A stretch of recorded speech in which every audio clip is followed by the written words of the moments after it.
pinapadala mo. Tao, hindi ito produkto. I-hotel nyo to. Pag ako nagbayad ng hotel nito, maniwala, kasi kaya namin bigyan ng hotel ito. Kaya bilisan ninyo because the moment na kami ang umasikaso nito, patay kayo.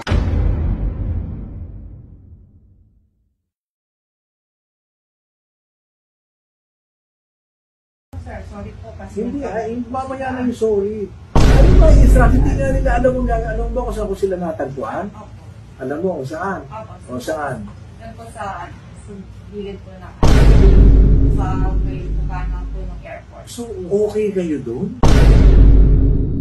Kasi po alam ko po in-instruct naman po. Kaya nga, pero ibig ko nga sabihin, sige, ano yung instruction? Kasi na mag-wait po sila, may waiting area po doon. Ano yung waiting area? Yes, yun po instruction sa kanila. Saan nga yung waiting area? Eh siguro sir, hindi lang po nila na kung saan. Kasi nga, talagang hindi nila maiintindihan yun. First timers nga eh. So ano nga, alam ba nila, ano ang waiting area? So sino ang mali doon? Yan po. Sorry na, yan po yung Matagal pa tayo sa sorry part. Because the sorry part will not extricate you from any obligation. Sorry sir, pero please. No matter how many times you say sorry, because I want to get to the bottom of this.